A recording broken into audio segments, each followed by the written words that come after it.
Ndobayo kenembo amuno bikeji mohera when I can welcome our able sisters into the Christendom. Kahabe benalo blessings na amarachuku di iche. This is where you begin to experience peace of mind, harmony. Maka na maramu ihe mmadu ya sin no kata no sino yengo kai ya kariya mma. Mara pata no sino yengo no mitete onto kai itu no no fu. Neka mmadu suwe na chiyata na religion de mma. Na chiyata no na above all ani ne bukwa no fu kai ne kwkware ha anu anu ko nya afuchakwa ihe na aba mba sinka asironka. When you begin to experience and encounter Christ you yourself, iman egbe na egbe aburu ofu. Imagine me na egbe aburu ofu. Unu yenene video nwanna anyị nwaanyị ndị a convert chalo no. The video nwekwa part 1 and 2 ha kakwa nko ihe akunu ye mana that there's a festival of harvesting of souls starting from Ezenwanyi. Festival of souls aya harvest gide souls harvest gide hapụtakwa nke a ndị iru ka iru efi na amachachachacha na ha mmaro na ekwe nso jiri gị chụrụ kwalụ ngwa ọlụ na amachachachacha sosi ere ọdị mma iti gị ọnụ ihe na nwere isi n'ihe na gbasara ya imi ya afọ m ya mgbọsa na airport nso na-asị nwaanyị adreesị ro ka Ezenwanyi wee baa plane mana pastors and reverend and other dignitaries with the rest as their title wee baa plane o nwere ihe ya eme mana ibuluzie Ezenwanyi you cannot dress like your Ezenwanyi, which means now something is wrong. Ibulu dibia you cannot dress like your dibia. Imago ye ka nzume distance ba na plane unu bawa plane unu dress ye ka imago kpochicha dress ya afọ m ya na airport with nose mask so don't know recognize ya ebe ọ nọ wee wuo onwe ya na ebe anyị na-eche plane ihe dị a ọdọnọzi ebe ahụ na-eli nne mnasị nka mgbe ya nkịtị na anọgbanarịta echebụ nta so asị m ohere a ka nkene Chukwu number 1 kene daddy ya bụ daddy frame ka o si wee tugide mkpụrụ obi a na-achọta ya Bible si na aṅụrị na-adị n'eluigwe ọ bụ na atọgata ofu mkpụrụ obi ọbụla ona mkpụrụ obi anụnwa we need to celebrate it no dịrị izu ọnụ nwa ya pụtụ na agba Bible ọkụ mee nke a sị na ọnya dị na nso ọ dịra ike anything ịgba Bible one ọkụ today 1,000 people bought Bible today. A culture Christians today 1,000 people became Christians today, more than 1,000. Yeah, akwa ndị bara uru ọ bụkwa ndị ụwa gwugoro ike akwa ndị bara uru so biko nyenene this video we will hear that type of 191 congratulations and welcome to Christendom 191 ebe ọbụla ọ nọ asị m na ihe ọma ya na-emeli ya. The joy of the Lord shall continue to be your strength. Bible says, and them that look up to Christ, and every day they shall be controlled, and their strength shall be continually again renewed, and their mind will be renewed. I pray that this joy you find in joining Christianity shall never be in vain. Onwe ezikwa na Ezenwanyi for n'ahịa akwa ya ka nsị ka ngwunu so ị na-akwadokwa na-achọ ihe na dekwa je chọọ ihe eme ma bụrụ odumeje osi gị jekwa je chọọ ihe eme je chọọ alụ aka Ezenwanyi efedugo ndị dibịa mmadụ na-eke na-afụzi n'ịntanetị ha ncha niile content creators mgbe ha na anya ụna na-amacha gidi highest alụkalị ha alụọ hotel onwenugo nke lụ filling station onwenugo nke lụ hospital onwenugo nke lụlụ ezigbote ihe gwa m point ya onye ahụ highest onye ahụ lụọ ọrụ na bịa ọlụọ hotel ọlụọ na hotel na-agba moto hotel kwa na ebe a na-abịa akwa iko does hotel attend benefit na the society? No.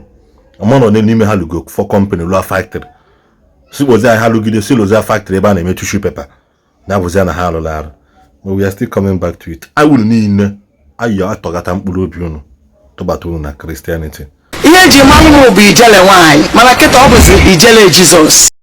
Na oge bido Bible Jizọs si wepụ na nkete Jizọs ofufe Chineke si n'ọgbọ ọgbakọ n'ime onye ozi na-aga ịmabụ bifo amarụ m onye bụ beta anụ m agụgwa afọ gị beta akụtụbere gị highest power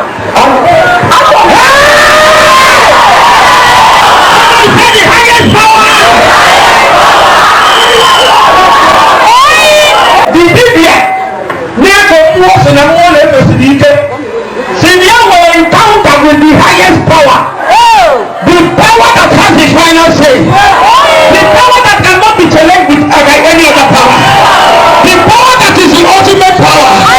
Somebody shout Jesus!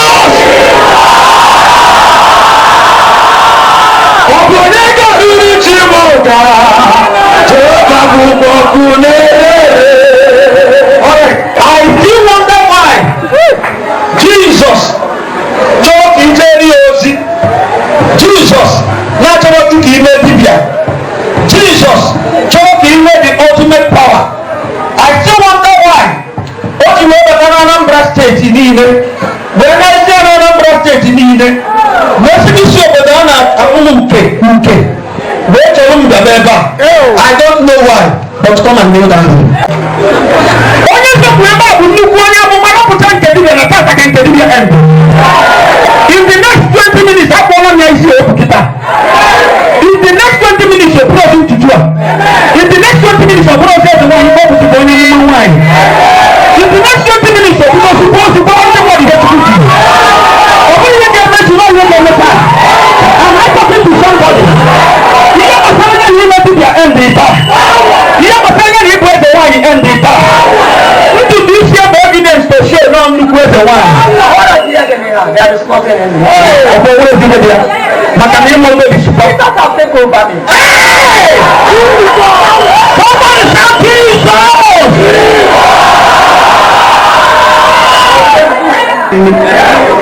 Your salvation is today. Your freedom is today. Your deliverance is today. In the name of Jesus Christ. Say after me. What am I going to say after me? Tata. Mubogo chuku. Ana maji okwesu n'ọrịa niile. Alụsị niile. Ndị na-efe bumbu. Ndị na-enyebu nri. Ndị na-achụrụ aja. Ndị na-enye m ike nji arụ ọrụ. Ana m ajụ ha niile taa. Ihe ọbụla jikọrọ mụ na ha. Mkpa niile m kweburu ha. Ọgba ndụ jikọrọ mụ na ha. Ana m ajụ ha niile taa. N'aha Jizọs Kraịst. Nwoke a gosiri m onwe ya. A na-akpọ Jizọs Kraịst. Nwoke a sịrị m bịara ebe a. A na-akpọ Jizọs Kraịst. Nwoke a sị m buru Baịbụl. A na-akpọ Jizọs Kraịst. Nwoke a sị na m na-ejere ya ozi. A na-akpọ Jizọs Kraịst. Ya ka m ga-eso. Ya ka m ga-ejere ozi. Ya ka m ga-efe. Ụbọchị niile nke ndụ n'aha Jizọs Kraịst. Amen. Say a louder amen. Take over the stage. Otu aka isi kpochapụ Ezenwanyi nnukwu dada dugoro for many years o ji eme dibịa. Otu aka isi kpochapụ dada niile ma ego ayọrọ niile dị ya n'isi. Ebe ọ bụ na ọ nabatago Jesus Christ si na ọ bụ ya bụ the highest. I present to you former native doctor Ezenwanyi, now